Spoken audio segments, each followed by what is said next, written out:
Hello friends, சிந்து மருவி serial இனி வரப்போகிற எபிசோட்ஸ்க்கான ரிவ்யூ தான் பார்க்க போகிறோம். அடுத்தடுத்த சுவாரஸ்யங்களை தெரிஞ்சுக்கிறதுக்கு இந்த வீடியோவை ஸ்கிப் பண்ணாமல் கடைசி வரைக்கும் பாருங்கள். நம்ம சிந்து இருந்துட்டு சிவா கிட்ட இங்கே பாரு டாக்டரே, அன்னபூர்ணியாத்தை உங்ககிட்ட வந்து ஸ்னேகாவை கல்யாணம் பண்ணிக்க சொல்லி வற்புறுத்தினா நீ என்ன பதில் சொல்லுவ டாக்டரே அப்படின்னு சொல்லவும், அந்த நேரம் பார்த்து நம்ம மகா வந்துடுறாங்க. இதில் என்னடி டவுட் உனக்கு? அன்னபூர்ணியாக்கா ஒரு வார்த்தை சிவா கிட்ட சொன்னால் சிவா அது கடவுள் வாக்கா எடுத்து கண்டிப்பாக அதை நிறைவேற்றுவான் அப்படின்னு சொல்லிடுறாங்க. இதை கேட்ட உடனே சிந்துக்கு ரொம்பவே எமோஷ்னலாக அழுதுகிட்டு ஓடி போயிடுறாங்க அங்கேருந்து. அதுக்கப்புறம் இங்கே பாரு சிவா, நான் சொல்கிறத நீ தெளிவாக கேட்டுக்கோ. அன்னபூர்ணியாக்கா கண்டிப்பாக ஸ்னேகாவை உனக்கு கல்யாணம் பண்ணி வைக்கிறதுக்கு ஒரு முடிவு எடுப்பாங்க. அப்போது நீ ஸ்னேகாவை கல்யாணம் பண்ணிக்கணும். ஸ்னேகா தான் உன் கூட வாழ்கிறதுக்கு தகுதியானவ. இப்படி தகுதி இல்லாதவ கூட நீ வாழணுன்ற அவசியம் இல்லவே இல்லை சிவா, அதை முதல்ல நீ புரிஞ்சுக்கோ அப்படின்னு சொல்லிட்டு நம்ம மகா இருந்துட்டு அந்த இடத்த விட்டு போயிடுறாங்க. நம்ம சிவா சிந்து கிட்ட போயிட்டு, இங்கே பாரு சிந்து, எதுக்காக இப்படியெல்லாம் பண்ணிக்கிட்டு இருக்க? இங்கே பாரு டாக்டரே, உன் மனசில் இருக்கிறத கூட உன்னோட பெரியம்மா கிட்ட உனக்கு சொல்ல தெரியாதா? நீ அவ்வளோ பெரிய கோழியா? போ டாக்டரே, இங்கேருந்து போ டாக்டரே அப்படின்னு சொல்லவும், நிறுத்து சிந்து, நான் என்ன தப்பு பண்ணேன்? நீ தானே நான் வந்து தானா உன் கழுத்தில் தாலி கட்டனா? நீ தானே பொய் சொல்லி என்னை தாலி கட்ட வச்ச. இப்போ நான் என்ன தப்பு பண்ணேன்? இங்கே பாரு, திரும்பவும் நான் தான் இது எல்லாத்தையும் பண்ணேன்னு சொல்லிக்கிட்டே இருந்தேன். அவ்வளோதான் உனக்கு. உன்னால் நான் எவ்வளோ அசிங்கம் அவமானம் எவ்வளோ கஷ்டத்தை தாங்கியிருக்கேன்னு உனக்கே தெரியும். அப்படி இருந்து எப்படி உன்னால் இப்படியெல்லாம் பேச முடியுது? அன்னபூர்ணி பெரியம்மா என்ன சொன்னாலும் அதை நான் கேட்க தான் செய்வேன். உன் கூட சேர்ந்து வாழ சொன்னாதான் வாழ்வேன், இல்லைன்னா என்னால் வாழ முடியாது. இங்கே பாரு டாக்டரே, இனிமே என்கிட்ட வந்து பேசுகிற வேலையோ இல்லை என் மேலே பரிதாபப்படுற வேலையோ வேண்டாம். என்னோட வாழ்க்கையை யாருக்கிட்ட சண்டை போட்டு மீட்கணும்னு எனக்கு தெரியும். இனிமே என்கிட்ட பேசாத டாக்டரே, முதல்ல இங்கேருந்து போ டாக்டரே அப்படின்னு சொல்லிடுறாங்க. நம்ம சிவாவும் கிளம்பிடுறாங்க. இன்னொரு பக்கம் பார்த்தீங்கன்னா, நம்ம சிவா இருந்துட்டு ஸ்னேகா வந்து அன்னபூர்ணி பெரியம்மாவோட அதாவது உயிரவே காப்பாற்றிருக்கா, அதனால் அவளுக்கு ஒரு நன்றி சொல்லிடலாம் அப்படின்னு அவங்க ஹாஸ்பிட்டலுக்கு போகிறாங்க. போன உடனே நம்ம அதாவது டக்குன்னு கேமின் வந்து திறந்துட்டு இருக்கு. அப்படின்னு பார்த்து நம்ம ஸ்னேகா தேவராஜ்கிட்ட, இங்கே பாருங்கப்பா, நான் மட்டும் அந்த ஆக்சிடெண்ட்டுக்கு நம்ம தான் காரணம்னு சிவாக்கு தெரிஞ்சா கண்டிப்பாக அவன் ரொம்ப கோவப்படுவான்ல. இங்கே பாரு ஸ்னேகா, இதை பற்றி எதுக்காக நீ பேசுகிற? நீ தான் பண்ணன்னு அவங்களுக்கு தெரியவா போகுது. ஏதோ எதர்ச்சியாக நடந்த மாதிரி தான் இப்போ வரைக்குமே அவங்க நினச்சிக்கிட்டு இருக்காங்க. அப்படி இருக்கும்போது கண்டிப்பாக இதில் எந்த ஒரு பிரச்சனையுமே வராது. இப்போது உனக்கு உன் மேலே ஒரு நல்ல அபிப்பிராயம் அந்த அன்னபூர்ணிக்கு வந்திருக்கு.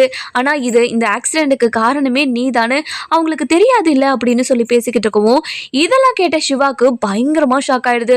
அதுக்கப்புறம் பக்கத்தில் இருந்த ஏதாவது எடுத்துகிட்டு போயிட்டு அவளை குத்திடணும் அப்படின்னு நினச்சி பக்கத்தில் திரும்பி பார்க்குறாங்க. அப்போ தான் ஒரு அதாவது இன்ஸ்ட்ருமெண்ட், அதாவது மெடிக்கல் இன்ஸ்ட்ருமெண்ட் எல்லாம் நிறைய பக்கத்தில் வச்சுருக்காங்க. அது ஆப்ரேஷன் பண்ணுற கத்தியை எடுத்துகிட்டு போயிட்டு கோவமாக நம்ம அதாவது ஸ்னேகாவோட கழுத்தில் வச்சிடுறாங்க. இங்கே பாருடி, என் பெரியம்மா நிலைமைக்கு நீ தானே காரணம். என் பெரியம்மாவை இந்த நிலைமைக்கு ஆளாக்கிட்டு ஏதோ என் பெரியம்மாவை நீ தான் காப்பாற்றின மாதிரி பெரிய பீத்திக்கிட்டே இருந்தாடி. உன்னை நான் சும்மாவே விட மாட்டேன்டி. இப்படி ஒரு கேவலமான எண்ணத்தில் எப்படி உன்னால் இதெல்லாம் செய்ய முடியாது? நான் உன்னை சும்மாவே விட மாட்டேன்டி. உன்னை என்ன பண்ணுறேன்னு மட்டும் பாரு அப்படின்னு ரொம்ப கோவமாக நம்ம சிவா இருந்துட்டு ஸ்னேகா கிட்ட சொல்லவும், இங்கே பாரு சிவா, முதல்ல கழுத்தில் இருந்து கத்தி எடு சிவா, முதல்ல கத்தியை எடு சிவா அப்படின்னு சொல்லவும், இங்கே பாருடி, உன்னை இதே இடத்துல அப்படியே போட்டு தள்ளிட்டு தாண்டி நான் இங்கேருந்து போவேன். என்னோட பெரியம்மாவோட நிலைமைக்கு நீ தானே காரணம். இப்போ இது எல்லாத்துக்கும் சிந்து தான் காரணம்னு சொல்லிட்டு எல்லாரும் சிந்துவை திட்டிக்கிட்டு இருக்காங்கடி. இப்படி ஒரு கேவலமான ஒருத்தி இப்படி உன்னை நம்புற மாதிரி பண்ணிட்டேடி. உன்னை நான் சும்மாவே விட மாட்டேன்டி. இங்கே பாரு சிவா, நீ என்னவா பேசுறதா இருந்தாலும் வாயில் பேசு. எதுக்காக இப்படி கத்தியை கழுத்தில் வச்சுக்கிட்டு இருக்க? என் பெரியம்மாவை உசுரை நீ தாண்டி எடுக்க முயற்சி பண்ண. என் பெரியம்மா மட்டும் உயிரோட இல்லாமல் இருந்திருந்தாங்க, உன்னை நான் சும்மாவே விட்டுருக்க மாட்டேன்டி அப்படின்னு ரொம்ப கோவமாக இருக்காங்க. அதுக்கப்புறம் தேவராஜ் இருந்துட்டே, இங்கே பாரு சிவா, நீ பண்ணுறது கொஞ்சம் கூட சரியில்லை. முதல்ல என் பொண்ணு கழுத்துல இருந்து கத்தி எடு அப்படின்னு சொல்லிக்கிட்டு இருக்காங்க. அதுக்கப்புறம் நம்ம சிவா இருந்துட்டு கத்தி எடுத்துட்டு, இங்கே பாருங்க, உங்க 2 பேர் மேலேயும் ஒரு நல்ல அபிப்பிராயம் என்னோட பெரியம்மா மனசுல இருக்கு. அந்த அபிப்பிராயத்தை நான் கெடுத்து விடுறேன். நான் போய் உங்க தண்டவாளத்தை ஆசீர்வாதத்தை ஏற்ற தான் போகிறேன் அப்படின்னு சொல்லிட்டு ரொம்பவே கோவமாக போகிறாங்க. போன உடனே வீட்டில் பெரியம்மா எங்கே பெரியம்மா இருக்கீங்க, வாங்க பெரியம்மா அப்படின்னு சொல்லிட்டு ரொம்பவே கத்தவும் வீட்டில் இருக்கிற எல்லாருமே வந்து ஹாலில் உட்காடுறாங்க. உட்காந்த உடனே இங்கே பாருங்க பெரியம்மா, உங்கள் நிலைமைக்கு காரணம் யாரு தெரியுமா பெரியம்மா, அந்த ஸ்னேகா தான். அந்த ஸ்னேகா தான் ஒரு லாரிக்காரனை செட் பண்ணி உங்களை போட்டு தள்ளுறதுக்காகவே இப்படி ஒரு விஷயத்த பண்ணியிருக்கா பெரியம்மா. இதெல்லாம் தெரியாம அவ தான் உங்களை காப்பாத்தினான்னு நினைச்சு நீங்க அவ மேல ஒரு நல்ல அபிப்பிராயத்தை ஏற்படுத்தினீங்க. அதெல்லாம் ரொம்ப பெரிய தப்பு. உங்க உயிரை காப்பாத்தினா அப்படின்றதுக்காக அவளுக்கு நன்றி சொல்றதுக்காக அவளோட ஹாஸ்பிட்டலுக்கு போன அங்கதான் அவங்க அப்பா கிட்ட இந்த விஷயத்தெல்லாம் பேசி சிரிச்சுக்கிட்டு இருந்தான். இதை கேட்ட உடனே எனக்கு நெஞ்சே வெடிச்சிருச்சு பெரியம்மா அப்படின்னு சொல்லவும், இதை கேட்ட உடனே நம்ம மகா இருந்துட்டு இங்க பாரு சிவா, நீ தப்பா புரிஞ்சுக்கிட்டு இருக்க ஸ்னேகாவை. ஸ்னேகா அப்படியெல்லாம் பேசிக்கிட்டு இருந்த மாட்டா. நீ ஏன் ஸ்னேகா மேல இவ்வளவு கோவமா இருக்க அப்படின்னு சொல்லவும், இதை கேட்ட உடனே பைரவி இருந்துட்டு மகா கிட்ட இங்க பாருங்க, எதுக்காக ஸ்னேகா எப்படிப்பட்டவன்னு எனக்கு தெரியாதா? திரும்ப திரும்ப ஸ்னேகாக்கு நீங்க இப்படி வக்காலத்தை வாங்கி பேசிக்கிட்டு இருக்காங்க. அவ எவ்வளவு பெரிய கில்லாடின்னு எனக்கு தெரியும். இங்க பாருங்க அந்த ஸ்னேகா எப்படி உங்களுக்கு இவ்வளவு பெரிய ஹெல்ப்பை பண்ணான்னு நானும் யோசிச்சுக்கிட்டே தான் இருந்தேன். சிவாவை கல்யாணம் பண்ணிக்கிறதுக்காக தான் இப்படி ஒரு நாடகத்தை நான் ஆடி உங்க உயிரவே போகிற வைக்கிற அளவுக்கு அவ இப்படி பண்ணியிருக்கா. அவ நம்ம வீட்டுக்கு வந்து நம்ம குடும்பத்தை சந்தோஷமா பார்த்துப்பான்னு எப்படி நீங்க நம்புறீங்க? இதெல்லாம் நடக்கவே கூடாது அப்படின்னு சொல்லவும், இதெல்லாம் கேட்டுக்கிட்டு இருந்த நம்ம மகா இருந்துட்டு இங்க பாருங்கக்கா, இந்த பைரவி சொல்றதெல்லாம் நம்பாதீங்க. இந்த பைரவியே அவங்க அக்காவுக்கு சப்போர்ட் பண்ணவ தானே. அவங்க அக்காவுக்கு இதெல்லாம் சொல்லி கொடுத்து இதெல்லாம் பண்ணியிருப்பா. நீங்க இந்த குடும்பத்தை நம்பவே நம்பாதீங்க அப்படின்னு சொல்றாங்க. இதை கேட்ட உடனே நம்ம அன்னபூர்ணி இருந்துட்டு ரொம்பவே கோவமா, இங்க பாரு பைரவி, இங்க பாரு மகா, நீ கொஞ்ச நேரம் இந்த விஷயத்துல எதுவுமே பேசாம அமைதியே இரு. எப்படி எப்படி அந்த ஸ்னேகாவால இதெல்லாம் பண்ண முடியுது? நான் கண்டிப்பா போலீஸ் ஸ்டேஷன்ல கம்ப்ளைண்ட் கொடுக்க தான் போறேன். அவளை நான் சும்மாவே விட மாட்டேன் அப்படின்னு ரொம்பவே கோவமாவும் ஆத்திரமாவும் பேசிக்கிட்டு இருக்காங்க. அந்த நேரம் பார்த்து நம்ம ஸ்னேகா வீட்டுக்கு வராங்க. வீட்டுக்கு வந்த உடனே இங்க பாருங்க ஆண்டி, இதுக்கும் எனக்கும் எந்த சம்மந்தமும் இல்லை ஆண்டி. சிவா ஏதோ என் மேலே இருக்கிற கோவத்துல என்ன நீங்க கல்யாணம் பண்ணிக்க வச்சிருவீங்களோன்னு நினைச்சு இப்படிலாம் பேசிக்கிட்டு இருக்கான். அதெல்லாம் நீங்க நம்பாதீங்க ஆண்டி. உங்க உயிரை காப்பாத்துறதுக்காக நான் எவ்வளவு கஷ்டப்பட்டேன்னு எனக்கு மட்டும்தான் தெரியும். இவன் எதையோ பேசி உங்க மனசை மாத்தி எப்படியாவது சிந்து கூட சேர்ந்து வாழ்ந்துடலான்னு ஒரு பிளானை போட்டுக்கிட்டு இருக்கான். இந்த பிளானை என்கிட்ட சொல்லிட்டு தான் சிவா ஹாஸ்பிட்டல்ல இருந்து கிளம்பணும் அப்படின்னு சொல்றாங்க. இதை கேட்ட உடனே நம்ம அன்னபூர்ணி இருந்துட்டு, என்ன சிவா இதெல்லாம் ஸ்னேகா சொல்றது எல்லாமே உண்மையா? சிந்து கூட சேர்ந்து வாழ்றதுக்காக தான் இப்படி என்கிட்ட போய் சொல்லிக்கிட்டு இருக்கியா? இங்க பாருங்க பெரியம்மா, நான் சிந்து கூட சேர்ந்து வாழணும்னா நீங்க சொன்னாதான் அது நடக்கணும். அது உங்களுக்கே தெரியும்ல. அப்படி இருக்கும்போது எப்படி பெரியம்மா நான் இப்படி ஒரு முடிவு எடுப்பேன்? அப்படி ஒரு முடிவு எடுக்க மாட்டேன்னு உங்களுக்கு தெரியாத பெரியம்மா? ஏன் பெரியம்மா என்னோட வார்த்தையில நீங்க நம்பவே மாட்டீங்க? சிந்து பொய் சொன்னதை நம்பி எனக்கு கட்டாயப்படுத்தி அவளை கல்யாணம் பண்ணி வச்சிங்க. கல்யாண மண்டபத்துல எவ்வளவோ உங்ககிட்ட சொன்னேன், நான் இதை பண்ணலன்னு. ஆனா நீங்க எதுவுமே நம்பாம இப்படி என்ன ஒரு பாலங்கலத்துல தள்ளி விடுற மாதிரி தள்ளி விட்டுட்டீங்க. ஆனா இப்போ நான் சொல்றத நம்பவே மாட்டீங்க, அப்படி தானே? இப்போவும் சரி அப்போவும் சரி என்னோட பேச்சை நீங்க கேட்கவே மாட்டீங்க.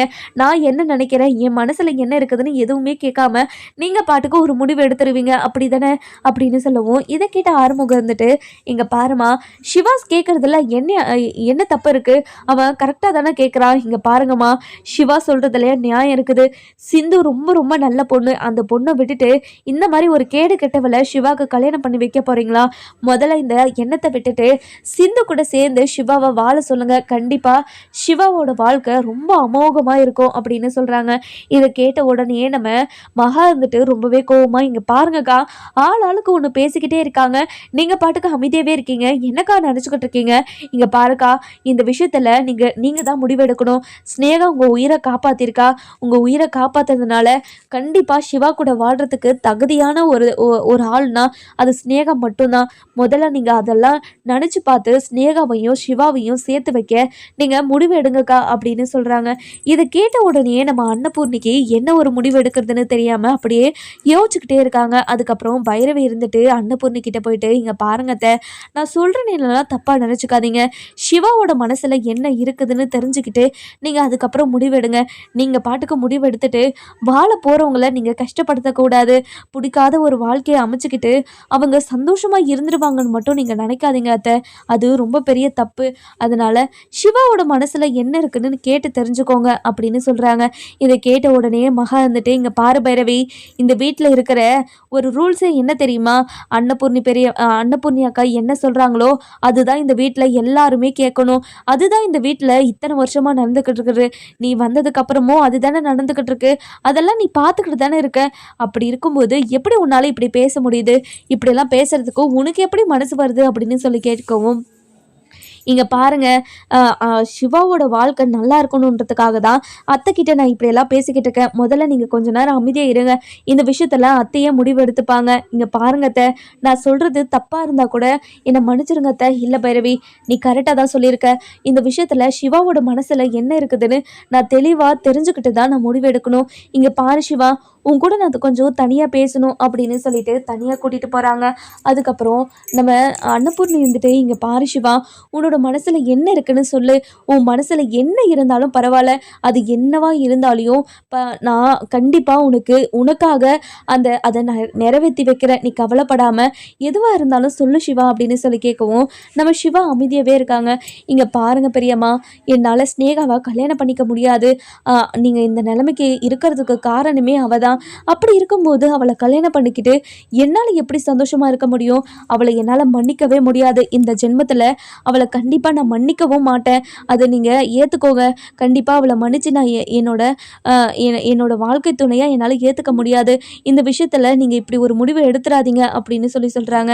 அதுக்கப்புறம் இங்கே பாரு சிவா, நீ ஏதோ ஒரு விஷயத்த மனசில் வச்சுக்கிட்டு தான் இப்படியெல்லாம் பேசுகிறேன்னு எனக்கு நல்லாவே புரியுது. அது என்ன விஷயம்னு நேரடியாக என்கிட்ட சொன்னனா கண்டிப்பாக அந்த விஷயத்த உனக்காக நான் செஞ்சு வைப்பேன் அப்படின்னு சொல்கிறாங்க. அந்த நேரம் பார்த்து நம்ம ஆறுமுகம் வந்து அன்னபூர்ணி கிட்ட போயிட்டு, இங்கே பாருங்கம்மா, இன்னமும் உங்களுக்கு புரியலையா? சிந்துவோட மனசுலையும் சரி, சிவாவோட மனசுலையும் சரி, ரெண்டு பேருமே அந்யோன்யமாக ரெண்டு பேருக்கும் பிடிச்சி வாழ்க்கையை வாழ தொடங்கியிருக்காங்க. அந்த நேரம் பார்த்து தான் அவங்கள ரெண்டு பேரையும் நம்ம பிரித்து வச்சுருக்கோம். இது ரொம்ப பெரிய பாவமாக அவங்க ரெண்டு பேரும் சேர்ந்து சந்தோஷமாக வாழட்டுமே. எதுக்காக அவங்கள ரெண்டு பேரையும் பிரித்து வச்சுருக்கீங்க? அது ரொம்ப பெரிய தப்புமா. ப்ளீஸ்மா, இதை மட்டும் நீங்கள் பண்ணிடாதீங்க. சிவாவோட மனசில் இருக்கிற எல்லாத்தையுமே நான் உங்ககிட்ட சொல்லிட்டேன். இதுக்கப்புறமும் முடிவெடுக்க வேண்டியது உங்களோட பொறுப்பு. இங்கே பாரு சிவா, உன்னோட வாழ்க்கைக்கு எது எது சந்தோஷம், எது பண்ணால் நல்லா இருக்கும் அப்படின்னு நல்லா யோசித்து நான் ஒரு முடிவு எடுக்கிறேன். நீ கவலைப்படாத. இனிமேல் இதை நினச்சி நீ வருத்தப்பட்டுக்கிட்டெல்லாம் இருக்கக்கூடாது, சரியா அப்படின்னு சொல்கிறாங்க. அதுக்கப்புறம் என்ன, நம்ம அதாவது தேவராஜ் இருந்துட்டு அன்னபூர்ணி கிட்ட போயிட்டு, இங்கே பாரு அன்னபூர்ணி, இனிமே இந்த விஷயத்தில் சிந்துக்கு எதிராக, அதாவது சிந்துவை விட்டுட்டு சிவாக்கு இன்னொரு கல்யாணத்தை பண்ணி வைக்கிறேன்னு நீ வருத்தப்படாத. எனக்கு அதில் துளி கூட வருத்தமே கிடையாது. இப்படி ஒரு கேவலமான விஷயத்த நம்ம குடும்பத்துக்கு இவ தேடி கொடுத்துட்டா. அப்படி இருக்கும்போது நீ அவளை பற்றி யோசிக்கணுன்ற அவசியமே கிடையாது. இங்கே பாருங்கண்ணே, இந்த விஷயத்தில் நான் என்ன முடிவு எடுக்க போகிறேன்னா, சிவாவோட மனசில் என்ன விருப்பம் இருக்கோ அந்த விருப்பத்துக்கு தானே நான் முடிவெடுக்க முடியும். சிவா சந்தோஷமாக இருக்கணும் தானே நானும் நினச்சிக்கிட்டு இருக்கேன். அப்படி இருக்கும்போது சிவா மனசு கஷ்டப்படுற மாதிரி ஏதாவது ஒரு முடிவெடுத்து அவன் ஏதாவது பண்ணிக்கிட்டானா நான் என்ன பண்ணுவேன்? அதுதான் எனக்கு ஒரே ஒரு கஷ்டமே. இந்த விஷயத்தில் எனக்கு முடிவெடுக்கிறதுக்கு அதுதான் என்ன தடுக்குது அப்படின்னு சொல்லிடுறாங்க. இதை கேட்ட உடனே நம்ம அன்னபூர்ணி இருந்துட்டு, அது மகா இருந்துட்டு, இங்கே பாருங்கக்கா, உங்ககிட்ட நான் 1000 முறை சொல்லிட்டேன். ஸ்னேகாவை தவிர சிவா கூட வாழ்கிறதுக்கு தகுதியானவங்க இந்த உலகத்தில் யாருமே இருக்க மாட்டாங்க. நான் சொல்கிறத நீங்கள் புரிஞ்சுக்காம இப்படியெல்லாம் பண்ணாதீங்கக்கா. கல்யாண மண்டபத்தில் உங்ககிட்ட எவ்வளவோ முறை உங்ககிட்ட சொன்னேன். ஆனால் நீங்கள் எதுவுமே என் பேச்சை கேட்காம என் பையனுக்கு இப்படி ஒரு பொய்க்காரியை கல்யாணம் பண்ணி வச்சுட்டீங்க. இனிமேவும் உண்மை தெரிஞ்சதுக்கு அப்புறமும் நீங்கள் அவளுக்கு சப்போர்ட் பண்ணிக்கிட்டு இருக்கிறது எனக்கு சரியினே படலை. திரும்பவும் அவளுக்கு நீங்கள் சப்போர்ட் பண்ணாதீங்க அப்படின்னு சொல்கிறாங்க. அதுக்கப்புறம் நம்ம ஸ்னேகா இருந்துட்டு, இங்கே பாருங்க ஆண்டி, உங்கள் உயிரை காப்பாற்றினதுக்கு எனக்கு இவ்வளோ பெரிய தண்டனை நீங்கள் கொடுக்க போகிறீங்களா? சிவாவை என்கிட்ட இருந்து பிரித்து வைக்க போகிறீங்களா? சிவா ரொம்ப பாவம். சிவாவை நான் ரொம்ப சந்தோஷமாக அவன் கண்ணு கலங்காதபடி நான் பார்த்துப்பேன். நீங்கள் கவலைப்படாமல் எனக்கு கல்யாணம் பண்ணி வைங்க ஆண்டி அப்படின்னு சொல்கிறாங்க. ஒரு பக்கம் சிவாவை நினச்சி ரொம்பவே கவலைப்பட்டுக்கிட்டு இருக்காங்க. சிவாவோட மனசில் என்ன இருக்குன்னு தெரியாமல் அப்படியே திக்கி திணறிக்கிட்டு இருக்காங்க. இன்னொரு பக்கம் பார்த்திங்கன்னா, நம்ம அதாவது சிவா இருந்துட்டு சிந்து கூட சேர்ந்து வாழ்கிறதுக்காக நம்ம சிந்துக்கு சிந்துவை மனைவியாக ஏற்றுக்கிட்டேங்கன்னு சொல்லிட்டோம். இப்போது அன்னபூர்ணி பெரியம்மா நம்மக்கிட்ட வந்து ஸ்னேகாவை கல்யாணம் பண்ணிக்க சொல்லி சொன்னால் எப்படி நம்ம கல்யாணம் பண்ணிக்கிறது?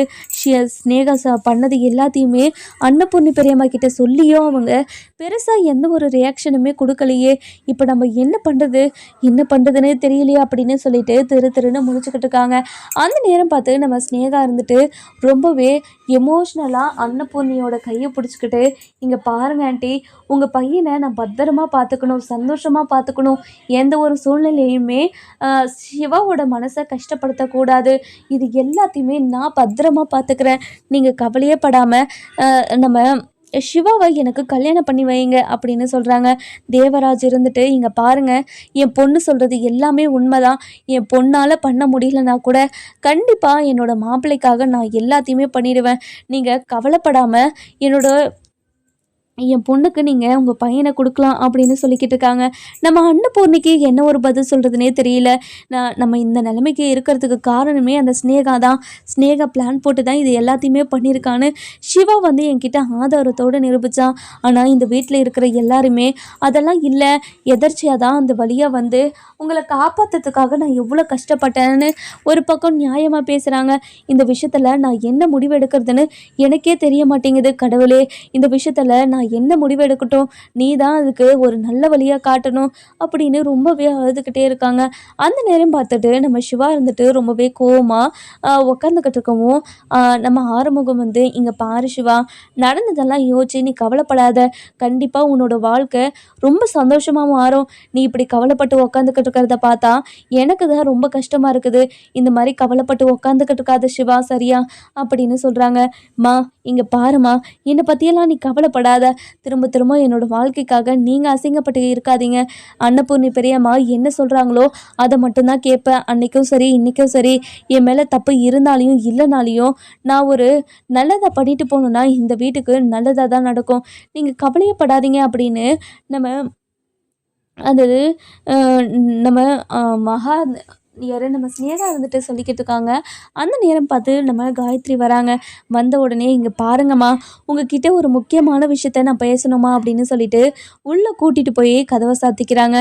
இங்கே பாருமா, நான் மூஞ்சி கழுவி எத்தனை நாள் ஆச்சு, ஒரு ஒரு 2 மணி நேரம் கூட ஆகலம்மா, அதுக்குள்ளே நான் எவ்வளோ அழுக்கு பண்ணிக்கிட்டேன், இதெல்லாம் என்னால் நினச்சி கூட பார்க்கல முடியலம்மா, எப்படியாவது அவளை திருத்தி அவளை ஒரு நல்ல வழிக்கு கூட்டிகிட்டு வரணும்னு தான் நினைக்கிறேன், ஒரு நாள் நல்லா இருக்கா, இன்னொரு நாள் ஒரு மாதிரி கஷ்டப்படுத்துகிற மாதிரி பண்ணுறா, இதெல்லாம் கேட்டுக்கிட்டு எங்களால் அமைதியாக இருக்கவே முடியாது அப்படின்னு சொல்கிறாங்க.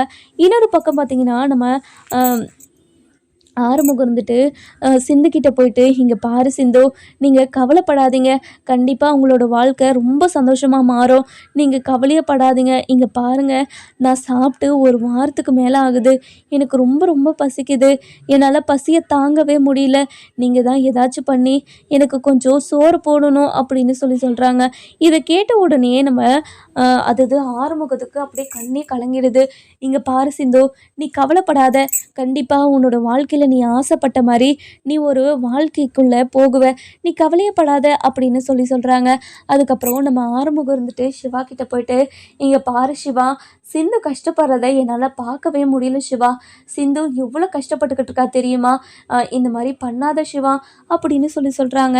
இதை கேட்ட உடனே நம்ம சிவா இருந்துட்டு ரொம்பவே அதிர்ச்சியில், என்ன ஆறுமுகம் சொல்கிற, நீ சொல்கிறதெல்லாம் உண்மையா, இங்கே பாரு ஆறுமுகம், இங்கே பாரு சிவா, நீ பொண்டாட்டிக்கு சப்போர்ட் பண்ணலைன்னா கூட பரவாயில்ல, அவளுக்கு பக்கத்துணையாக நீ இருக்கணும்ல, அவளை நீ கண்டுக்கவே மாட்டேங்கிற, அவள் கூட நீ பேசவும் மாட்டேங்கிற, அப்படி இருக்கிறப்போ எப்படி உங்ககிட்ட அட்டாச் ஆகணும்னு நினைப்பாங்க, அது ஒரு நாளும் நடக்கவே நடக்காது, நான் சொல்கிறத கேளு, நீ முதல்ல போய் சாப்பிட்டுட்டு தூங்கு, கொஞ்ச நேரம் ரெஸ்ட் எடுத்தால் மட்டும்தான் நடந்த பிரச்சனையெல்லாம் மனசுக்கு வராமல் நீ கொஞ்சம் சந்தோஷமாக இருப்ப அப்படின்னு சொல்கிறாங்க. இன்னொரு பக்கம் பார்த்திங்கன்னா நம்ம அன்னபூர்ணி இருந்துட்டு ஒரு தெளிவான முடிவு எடுக்கிறாங்க.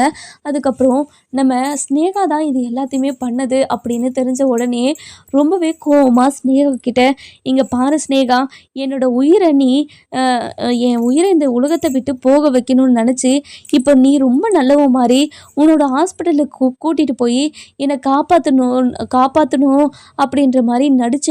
ஆனால் அந்த கடவுள் என்னை காப்பாற்றிட்டாரு அப்படி தானே அப்படின்னு சொல்லி கேட்கவும், இங்கே பாருங்கள், எதிரியோ இல்லை நண்பனோ அவங்களுக்கு எல்லாருக்குமே ஒரே ஒரு ட்ரீட்மெண்ட்டு தான். அப்படி இருக்கும்போது எதுக்காக என்கிட்ட இப்படிலாம் பேசிக்கிட்டு இருக்கீங்க? இப்படியெல்லாம் என்கிட்ட பேசாதீங்க. ஒருத்தருக்கு ஒரு வாழ்க்கை தானே. எதுக்காக என்கிட்ட இவ்வளோ சந்தேகமோ இப்படி என்ன சந்தேகப்பட்டு என்னை கேவலப்படுத்திக்கிட்டு இருக்கீங்க? இந்த மாதிரியெல்லாம் ஒரு நாளும் பண்ணாதீங்க. எனக்கு எவ்வளோ கஷ்டமாக இருக்குது தெரியுமா அப்படின்னு சொல்கிறாங்க. அதுக்கப்புறம் நம்ம சிந்து இருந்துட்டு அன்னபூர்ணிக்கிட்ட வந்து, இங்கே பாருங்க அத்தை, நான் பண்ணது எல்லாமே தப்பு தான், நான் இல்லை நல்லா சொல்லலை, அதுக்காக உங்கள் காலில் விழுந்து மன்னிப்பு கேட்குறேன் அத்தை. என்னோட வீட்டு சூழ்நிலையால் தான் இப்படி ஒரு பொய் சொல்ல வேண்டியதாக ஆயிடுச்சு. என்ன பண்ணுறது? என் பொண்ணுக்கு இப்போ கல்யாணம் பண்ணி வச்சுட்டேன்னா என் பொண்ணோட பாரமே கொஞ்சம் தீரும் அப்படின்னு சொல்லிடுறாங்க. இதை கேட்ட உடனே நம்ம அன்னபூர்ணி இருந்துட்டு ரொம்பவே கோவமாக சிந்துக்கிட்ட, இங்கே பாரு, நீ பண்ணதெல்லாம் யோசிச்சாவே இப்போ வரைக்கும் என்னால் உன்னை ஏற்றுக்கவே முடியல. எனக்கு உன்னை பார்த்தாவே ரொம்ப கோவம் வருது. முதல்ல இங்கேருந்து கிளம்பு அப்படின்னு சொல்லிடுறாங்க. இங்கே பாருங்க அத்தை, ப்ளீஸ் அத்தை, என்னை புரிஞ்சுக்கோங்க அத்தை. நான் பண்ணது எல்லாமே தப்பு தான். நான் இல்லை நல்லா சொல்லலை. அதுக்காக நீங்கள் எதுக்காக அத்தை இப்படிலாம் பேசிக்கிட்டு இருக்கீங்க? இப்படிலாம் பேசாதீங்க அத்தை அப்படின்னு சொல்லவும், இங்கே பாரு சிவா, இனிமேல் ஒரு நிமிஷம் கூட இவ இந்த வீட்டில் இருக்கவே கூடாது. முதல்ல இவளை இந்த வீட்டை விட்டு துரத்து சிவா அப்படின்னு சொல்கிறாங்க. இதை கேட்ட உடனே நம்ம தேவராஜ் இருந்துட்டு அன்னபூர்ணிக்கிட்ட வந்து, இங்கே பாருங்கள், நீங்கள் இப்போ தான் ஒரு உருப்படியான ஒரு முடிவை எடுத்திருக்கீங்க. இவ ரொம்ப தப்பானவ. இவ இந்த வீட்டில் இருக்கிற வரைக்கும் உங்கள் குடும்பத்தில் ஒரு நிம்மதின்றது ஒன்று இருக்கவே இருக்காது. கண்டிப்பாக நீங்கள் என்னோட பொண்ணை செலக்ட் பண்ணது ரொம்ப பெரிய சந்தோஷம். கண்டிப்பாக நம்ம இப்படி ஒரு முடிவெடுத்து உங்கள் குழந்தைக்கு ஒரு பாதுகாப்பாக நான் இருப்பேன், நீங்கள் கவலையப்படாதீங்க அப்படின்னு சொல்கிறாங்க. அதுக்கப்புறம் என்ன, நம்ம ஸ்னேகா இருந்துட்டு ரொம்பவே கோவமாக தேவராஜ்கிட்ட போயிட்டு, என்னப்பா இது, நம்ம ஒன்று நினச்சா அங்கே ஒன்று நடந்துக்கிட்டு இருக்கு, இதெல்லாம் பார்த்தாவே எனக்கு ரொம்ப கோவமாக இருக்குப்பா, என்னப்பா பண்ணுறது அப்படின்னு சொல்லி கேட்கவும், இதை கேட்ட உடனே நம்ம அன்னபூர்ணி இருந்துட்டு ரொம்பவே கோவமாக நம்ம அதாவது மகா கிட்ட இருந்துட்டு, இங்கே பாரு, எதுக்காக எங்கள் பின்னாடியே வால் பிடிச்ச மாதிரி தெரிஞ்சுக்கிட்டே இருக்க? முதல்ல வீட்டில் இருந்தால் தான் உனக்கு திரும்பவும் எதை பற்றியும் ஞாபகம் வரவே வராது. முதல்ல வீட்டுக்கு போயிட்டு விளையாட ஆரம்பியே அப்படின்னு சொல்லிடுறாங்க.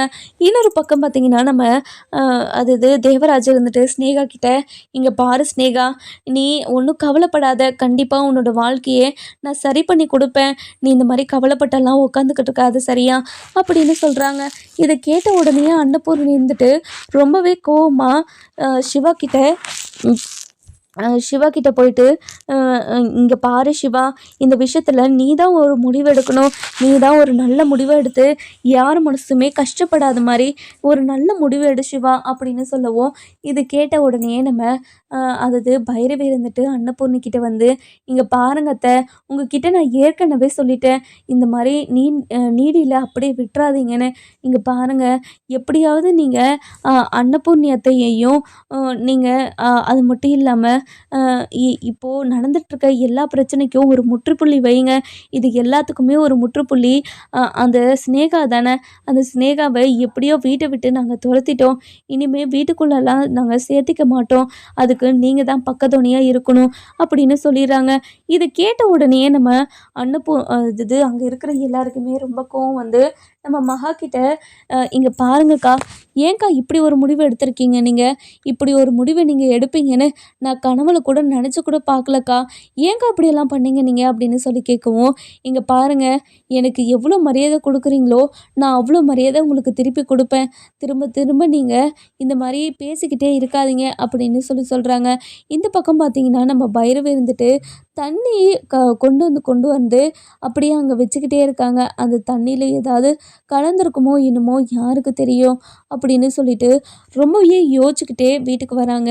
வீட்டுக்கு வந்த உடனே நம்ம பைரவி இருந்துட்டு, இங்கே பாருங்கள், எனக்கு அம்மாவை பார்க்கணும் போல இருக்குது, நான் போய் அம்மாவை பார்த்துட்டு வந்துடுவா அப்படின்னு சொல்லி கேட்கவும், இதை கேட்ட உடனே நம்ம அன்னபூர்ணிக்கும் பயங்கரமாக ஷாக் ஆகிடுது.